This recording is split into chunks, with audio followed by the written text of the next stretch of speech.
आप इतने बिजी होते हैं दूसरों की ईद के कपड़े बनाने में, आप खुद को कभी कभार भूल जाते हैं। वाकई आप भूल गई थी। सीरियसली आई फॉरगॉट, मेरी अम्मी नीचे आई है, मुझे बोला कुछ है। फिर मैंने सोचा, मैंने बोला मेरी वार्डरोब है ना जो मैंने ड्रामे के लिए तैयार की थी, मैंने बोला उसमें से कुछ पहन ले। खुशहाल फैंटास्टिक एक्टर, जीना दानानियर फैंटास्टिक एक्टर, नई वेव है जो सोशल मीडिया से उठ के आ रही है, जिनके अंदर वो कॉन्फिडेंस है चीज़ें करने का, यू नो, एंड उन्हीं से आपकी ये इंडस्ट्री जो है ना थोड़ी शेप होगी आगे। आई थिंक कि आगे जाके पाकिस्तान के अंदर ना we are going to see a little bit of change in people's perception of buying.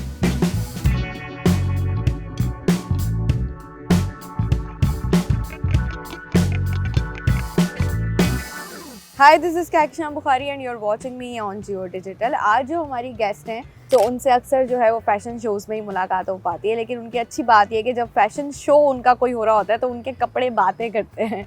और दूसरा ये कि अब वो स्क्रीन पर भी नज़र आ रही हैं, ड्रामा इंडस्ट्री में उन्होंने अपने कदम रख दिए हैं। So Parishay Adnan is our guest today. अस्सलाम वालेकुम परिशे। वालेकुम सलाम, Kehkashan, how are you? I am good and finally sitting with you.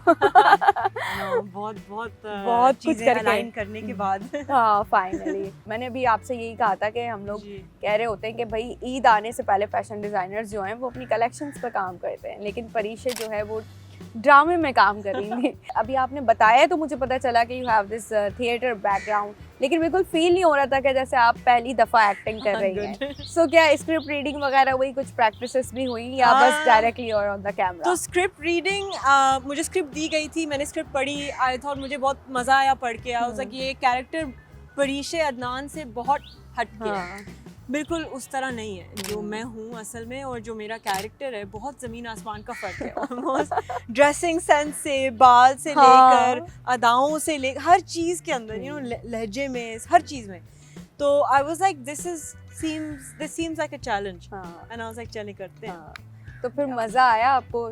Set पर क्या वाइब्स थी, क्या एक्सपीरियंसेस थे? आई बहुत मज़ा आया है। पहली दफ़ा जब ऐना आई, खाकान, तैमूर, तैमूरी who's playing जानी, तो नाज़ो और जानी का एक एक डुओ है। तो Taimur is such a fantastic person to work with, हमेशा सबको हंसाता ही रहता है। ऐना is also a lovely person, Khaqan, so these were the young people, हम चार ही तो थे, बाकी सारी जो कास्ट थी वो सीनियर कास्ट थी। So we had Uzma Baig, we had Behroze Sabzwari, you know, really good strong casting। हमारी जो ड्रामा स्क्रीन है वो भी टेलीविजन स्क्रीन अब थोड़ी सी चेंज नजर आ रही है जी। So what do you think जो यंगस्टर्स अब आ रहे हैं, नया लॉट जो आ रहा है, आई मीन यू गाइस, मतलब खाकान हो गए, आप हो गई, खुशहाल हैं, दनानीर हैं, सारे नए फेसेस हैं। सो what do you think about this shift? I think it's a fantastic thing. I think कि ओवरऑल थिएटर में भी अगर आप देखें, अब्रॉड भी अगर आप देखें, तो जैसे एक इंडस्ट्री होती है टीवी की, अगर वो कैरेक्टर जो प्ले करना है या स्क्रिप्ट में लिखा हुआ है कि 22 साल की लड़की है, 20 साल की लड़की है, 18 साल की लड़की है, तो आप उन्हीं से रोल करवाएं। आप ऐसा नहीं करें कि आप मतलब कोई 35-40 ईयर ओल्ड को लेकर उसको नीचे छोटा बनाने की कोशिश करें। क्यों? आपके पास भरपूर टैलेंट है इस कंट्री के अंदर, you know, you got literally, you name them, Khushhal fantastic actor, जीना Dananeer fantastic actor, all of these people have so much talent। तो you know, उनको देख कर भी ना ये लोग काफ़ी एक नई वेव है जो सोशल मीडिया से उठ के आ रही है, जिनके अंदर वो कॉन्फिडेंस है चीज़ें करने का, यू नो, एंड उन्हीं से आपकी ये इंडस्ट्री जो है ना थोड़ी शेप होगी आगे जाके। So I think it's a fantastic. I mean जब भी कुछ नया होता है तो वो दिखने में भी अच्छा लगता है, लेकिन जैसे जैसे उसके साथ आप जुड़ते हैं या कनेक्ट करते हैं तो वो चीज़ें फिर और ज़्यादा जो है वो करीब रिलेटेबल फील होने लगती हैं। यू नो, बहुत सारी ऑडियंस हमारी यंगस्टर्स की भी है। पहले लोग ड्रामे देखना छोड़ चुके थे क्योंकि एक हमें वही चेहरे नजर आ रहे होते थे, लेकिन अब people are actually watching it and it's quite good. And digital से आप यू मस्ट नो कि यूट्यूब एज अ मीडियम कितना बढ़ चुका है, राइट? तो मतलब चैनल को भी अगर आप देखें, वेदर दैट्स जियो, हम, ARY, जो भी चैनल होते हैं, basically you take a lot of revenue YouTube से भी, क्योंकि आप डिजिटल वरना आपका होता ही नहीं, राइट? तो डिजिटल का फुटप्रिंट जो है काफ़ी बढ़ गया इन द लास्ट 5-10 ईयर्स। तो वहाँ पर भी अगर आप देखें, हम यंगस्टर्स की जो लॉट है वो रात में, वो दिन में ड्रामे नहीं देखते, वो रात में यूट्यूब पे बैठ के ना उसको बिंज वॉच करेंगे। तो दैट्स अ बिग थिंग। अब मेरा ख्याल है इसकी एक वजह ये भी है कि कोविड जब आया था तो lot of people were watching Yes. Netflix और जी। ये सारे सीजन्स देखने की हमें आदत हो गई बिल्कुल। And then we shifted to YouTube. बिल्कुल। So I think it's a good change. Absolutely. So coming back to the collection, जो कि मुझे जी। था कि मैं आपसे ज़रूर सवाल करूंगी. बहुत सारी मैंने रील्स भी देखी, कुछ जर्नलिस्ट ने इस पर आर्टिकल्स भी लिखे जो फैशन जर्नल्स हैं हमारे, कि अब जो लॉन है परीक्षा उसमें मज़ा नहीं आ रहा. ये शिकायत हम किससे करें? वेल लॉन की जो पाकिस्तान में इंडस्ट्री है ना, I tell you very honestly, lawn जो है एक फैब्रिक है जो यहाँ सब कॉन्टिनेंट में ज़्यादा चलता है. क्यों? क्योंकि हमारे दोनों कंट्रीज है, इंडिया भी ले ले पाकिस्तान भी ले ले, बहुत गर्मी होती है यहाँ पर. तो लॉन जो है ट्रेडिशनली जो था इट वाज वीव्ड इन अ वे कि इट वाज वेरी ब्रीदेबल. अब जो लॉन आ रहा है, ये मैं आपको पहले भी बता रही थी, क्योंकि इतने लोगों ने उसको मैस तरीके से एक्सेप्ट किया हुआ है और कंज्यूमरिज्म बढ़ रहा है, मतलब हर राह चलते बंदे को बनाना भी है, खरीदना भी है. ऐसा ही है. और इतना है नहीं कि हम सबको दे सकें. तो क्या होता है, मिलावट. जिस तरह दूध में मिलावट होती है उसी तरह आपकी लॉन में भी मिलावट होती है. तो you know what I was trying to tell you, एक परसेंटेज पॉलिएस्टर की बढ़ जाती है, उससे आपकी क्वालिटी गिर जाती है. तो ये मुझे एक चीज़ थोड़ी सी लगती है, specially because I am very environmentally conscious. मुझे फास्ट फैशन से थोड़ा सा दूर रहने की आदत है. तो this is something I don't really agree with, but हो रहा है. हाँ. अच्छा, यहाँ पर मैं थोड़ा सा मेंशन कर दूँ, लास्ट हमने परिचय का एक शो भी कवर किया था जिसमें जो सारे ड्रेसेस थे वो इको फ्रेंडली थे और जो हम कहते हैं कि बिल्कुल वेस्ट मटेरियल था उससे बनाए गए थे, सस्टेनेबल गुड्स आप उन्हें कह सकते हैं. सो अभी जो आप देख रही हैं कि अभी आपने खुद ही मेंशन किया कि बहुत सारी मिलावट है, उसी तरह प्राइस हाइक भी जो है वो बहुत डिफरेंट है. आई मीन नॉर्मल इंसान तो सोच ही नहीं सकता कि उसने 10-15 हज़ार रुपये का जोड़ा लेना है. ऑफकोर्स अगर वो वर्दी है तो शायद आप कहोगे कि यार वंस एक दफ़ा की चीज़ है, आप ले लें, once in a life time वाली चीज़. लेकिन आप क्या समझती हैं कि ये जो प्राइस हाइक है विद लो क्वालिटी, इसको हम कैसे मैनेज कर पाएंगे आगे? ये अच्छा सवाल है. एंड एक तीसरी चीज़ भी मैं इसमें ऐड कर देती हूँ कि लो क्वालिटी हाई प्राइस और आपके जो आवाम में लोग हैं उनकी बाइंग पावर भी कम होती जा रही है. डोंट फॉरगेट, आपकी सैलरी उतनी तेजी से बढ़ नहीं रही जितनी तेजी से प्राइस बढ़ रही है. प्राइस बढ़ रहे हैं बाय द वे. तो ये एक तीसरी चीज़ है. आई थिंक कि आगे जाके पाकिस्तान के अंदर ना we are going to see a little bit of change in people's perception of buying. मतलब कि जो हमारे जनरेशन के जो लोग हैं वो, अगर आप देखें संडे बाज़ार में पहले आपको मेरी अम्मा की एज के लोग मिलते थे. अब अगर आप जाकर देखें, I don't know if you check play house, Sunday Bazaar, Zainab market, gulf, देखें कौन मिलेगा आपको. हमारी एज ग्रुप. क्यों? क्योंकि उन्हें पता है कि सेकंड हैंड में कितना पावर है, राइट? यूज चीज़ों में कितना पावर है. जो चीज़ें पहले ज़माने में बनती थी, मतलब आज से 50 साल पहले, उस तरह के ना आपको कप, ना प्लेट, ना टोपी, ना जीन्स मिलेंगी. क्यों? आज के ज़माने में जो चीज़ें बन रही हैं लो क्वालिटी हाई प्राइस वाली, वो मैं क्यों लूँ जब मुझे पता है कि 20 साल पुरानी जो एक ज़बरदस्त चीज़ थी उस तरह दोबारा कोई चीज़ बनेगी नहीं. ऐसे ही है. तो for me that's a very big thing. And I think कि आगे जाकर अगले 5-10 साल के अंदर ना आप एक शिफ्ट हम सब देखेंगे कि हमारी ये जो जनरेशन है, और मुझसे भी जो यंग जनरेशन है, जेन जी की बात कर रही हूँ, यू नो, जो जिनके पास एज सच कोई अभी पैसा है नहीं, जो आपकी टिकटॉक वाली है, हाँ, जो आपकी जनरेशन टिकटॉक वाली है, जो अभी उठ रही है, उनके अंदर जो एक डिफरेंस इन थॉट है ना, वो नई चीज़ है जो हमने पहले पाकिस्तान के अंदर नहीं देखी. इवन अभी आपने ये बात की तो हम अपने पेरेंट्स से सुनते थे कि भाई पुरानी पहने हुए कपड़े होते हैं वो थोड़ी लेते हैं, किसी और के पहने हुए कपड़े होते हैं. और इनफैक्ट लोग बड़ा प्राउडली कहते थे हम अपने बच्चों को थ्रिफ्ट नहीं पहनाते. व्हिच इज फनी, क्योंकि अगर आप देखें मेरी दादी की साड़ी बांग्लादेश से बनी हुई, आज वो सिल्क आज वैसा ही होगा. नहीं, वो तो वैसा ही है, बट आपको वो दोबारा मिलेगा ही नहीं. मिलावट. And it's like it's unbelievable. I'm like I would happily wear that. मुझे फ्री में मिल रहे हैं, you know. और वो फैसिनेट भी आपको बड़ा करता है. एक तो क्वालिटी बहुत अच्छी होती है और फिर हम वो चीजें अब देख नहीं रहे हैं अपने अराउंड. तो आई थिंक वो एक थोड़ा सा वॉइड सा रहता है. बिल्कुल. तो अभी आप मुझे बता रही थी कि परीक्षा ने एक थोड़ा सा स्टैंड लिया है ये लो प्राइस जो है इनकी तरफ, के सारे लोग इतने हाई प्राइस पे जा रहे हैं तो ये कुछ ट्राई कर रही हैं. So, वो बताइए. जी, आई वाज थिंकिंग कि ब्रांड शुरू किया था, 2 साल उसको होने वाले हैं. उसमें हमने तकरीबन 4-5 शोज़ किए हैं एक इंटरनेशनल भी शो किया है, बट लोगों के दिमाग में जो एक परसेप्शन है ना कि हाई प्राइस है, हाई प्राइस इसलिए क्योंकि एक चीज़ बनाने में आपको बहुत टाइम लगता है, राइट? तो उस हिसाब से चीज़ें एक्चुअली एक इत्तेफाक की बात है, परसों या तरसों आई वाज सिटिंग काम पर और मुझे एक चीज़ बनवानी थी एंड एक ऑर्डर आया हुआ था हमारे पास और उन्होंने कहा कि आप चीज़ कोई डाई कर ले, ठीक है? मैंने कॉस्टिंग वगैरह सारी चीज़ें अप्रूव करके मैंने बोला ठीक है बनाते हैं हम। एक दिन बाद मुझे डायर का फ़ोन आया कि गैस की प्राइस बढ़ गई है तो आपकी डाइंग की प्राइस बढ़ेगी, मतलब मैं बताएं क्या करें, राइट? गैस की प्राइस बढ़ गई, डाइंग की प्राइस बढ़ गई। अब मैं सोच रही हूँ कि मैंने अब कस्टमर को तो बता दिया 100 रुपए का है, अब मैं बेचूं कैसे? मैं इसको कैसे बेचूं? तो ये भी हो रहा है पीछे से।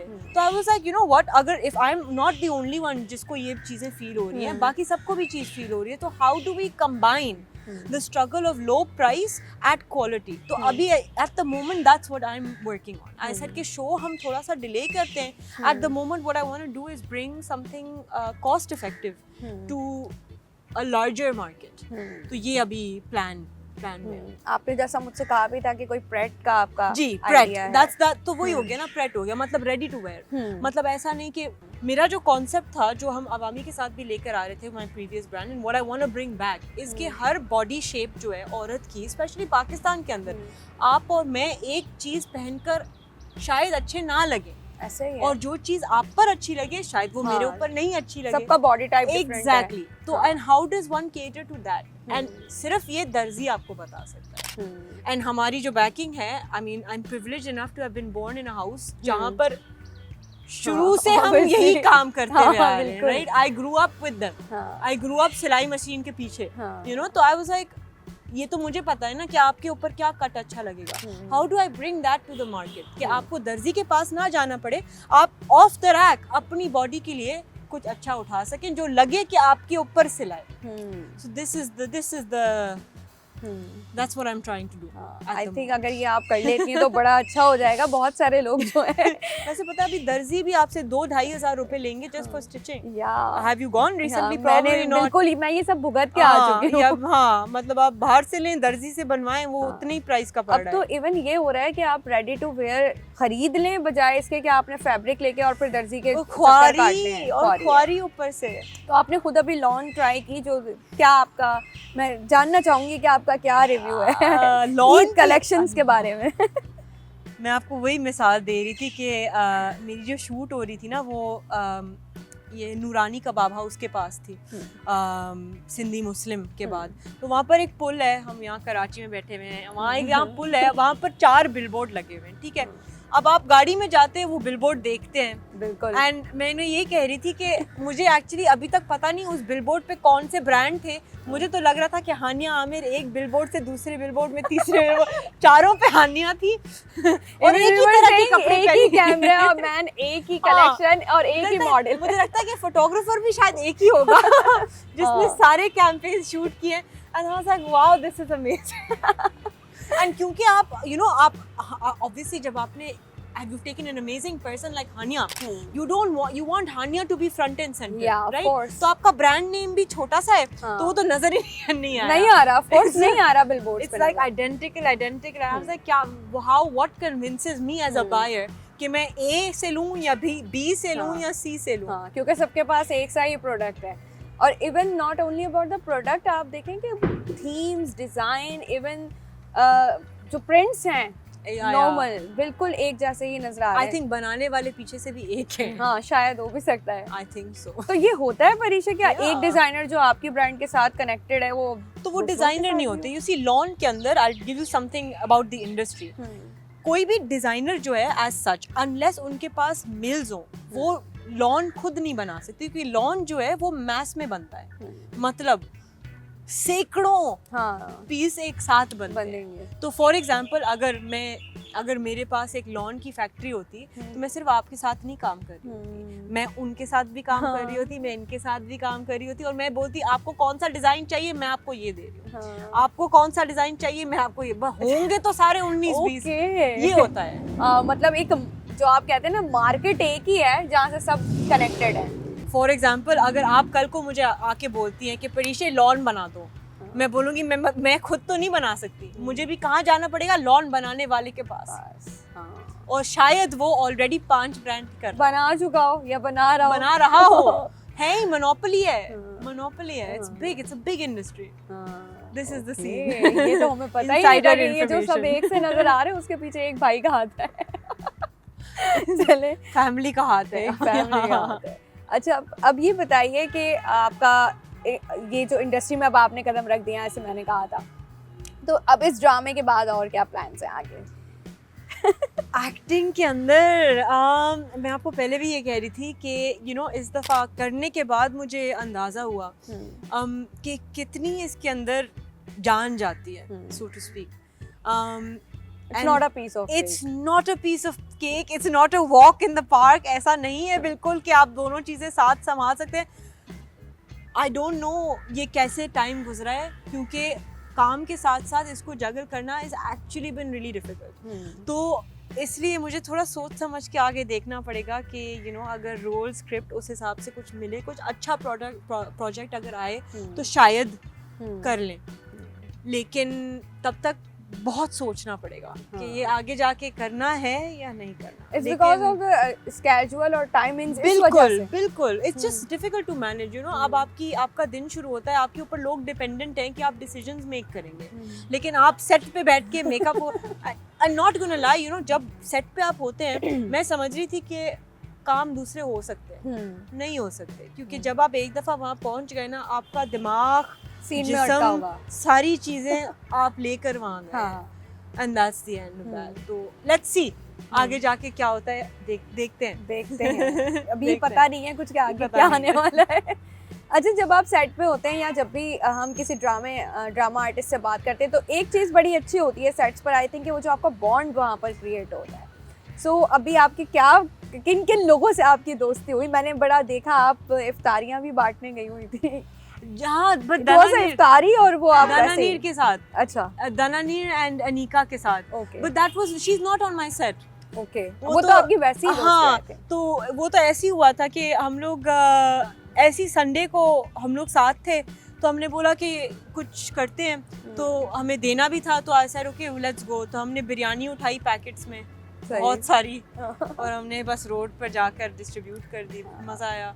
पर वो लोग मेरे सेट का हिस्सा नहीं थे, they're just good friends, like very good friends. लेकिन इस सेट पे आई थिंक के उज़मा बेग हैं, जो कि यहाँ रहती नहीं है, दुबई में रहती हैं। उन्होंने ऑलमोस्ट मेरी अम्मी का किरदार प्ले किया है रुबीना का ड्रामे के अंदर। She was such a big support for me, guidance भी दे रही थी और सारी चीज़ें। एंड बरोज साहब, so dear to me, everybody on set, ऐना खाकान, तैमूर, तो हम तो थे सारे, मतलब यंग वाले, हमें हमेशा सुनाई जाती थी, तुम लोग ये करते हो, तुम डांट पड़ी वैसे आपको? बहुत डांट पड़ी, तुम टाइम पे नहीं आती। मैं क्या करूं, मैं काम भी तो करती हूँ मैं। लेकिन पता है, समझाना ना लोगों को इट्स डिफिकल्ट। जो लोग एक काम करते हैं, उन्हें शायद ना समझ आए कि आपका दूसरे काम की जो अहमियत है वो क्या है। So this is the long and short of it. काफी सारी बातें हमारी हो गई हैं, कैमरा मैन इशारा कर रहे हैं पीछे से हमारे, तो हम वाइंड अप करेंगे एक छोटे से रैपिड फायर के साथ। तैयार हैं आप रैपिड फायर के लिए? Okay. So your one song from देसी वेडिंग प्लेलिस्ट। अभी वो कौन सा आया है? एक धनक by हैदर मुस्तहसिन। ओके, हाँ, such a good song. Ashir वजाहत वाला अभी सदके। Yes. Favorite Pakistani singer? Arooj Aftab. Have you ever stolen anything in your childhood? शायद एक मेहंदी की कोन चांद रात पे ही उठाई होगी कहीं से। I have a feeling, एक मेमोरी है, लेकिन इतनी सही याद नहीं है। तो आप मतलब मेहंदी लगाने का बहुत शौक रखती हैं। हाँ, I don't know why. नहीं तो अच्छी बात होती है ना, पता नहीं, मुझे एक है। वैसे टैटूज का शौक है ना, इसलिए। तो शायद इस वजह से। Your favorite Bollywood movie? Gangu भाई। With whom you would like to work in future as an actress? सनम सईद। तो आपके इस प्रोजेक्ट की सबसे बेस्ट मेमोरी क्या थी? खाना। ये खाना सबके साथ मिलके बैठ के खाना। आई थिंक वो सेट्स पर बहुत सेट्स पर ही होता है, उसके अलावा आप किसी के साथ इस तरह बैठ के नहीं खा पाते। ये मैं काम पर करती हूँ ना तो मुझे मजा आता है। So one best friend in the industry, Anika Zulfikar. One thing you want to change about yourself. I think Ramzan में मेरा वेट गेन हुआ है, अभी थोड़ा कम करना है, ये है अभी फिलहाल। कराची और Lahore? Karachi, what question was that? आप कराची Offend हो वालों से जाएंगे कैसे लाहौर पूछ वाले। सकते हैं? कॉफी और चाय? कॉफी। बिरयानी और निहारी? पुलाव। ये रैपिड फायर में बंद करती हूँ और जाती हूँ। पुलाव। ओके, अब यखनी पुलाव। अम्मा से करीब रही हैं आप या बस? अब्बा से। मॉर्निंग पर्सन और नाइट आउट? मॉर्निंग। देसी आउटफिट्स और वेस्टर्न क्लोथिंग? देसी आउटफिट। चलिए जी, इसको हम वाइंड अप करते हैं और आप लोग जाते जाते मुझे कमेंट सेक्शन में बताइएगा परीशे का जो ड्रामा आया था उसमें उनका कैरेक्टर आपको कितना पसंद आया, और अपना बहुत ख्याल रखिएगा। अल्लाह हाफ़िज़।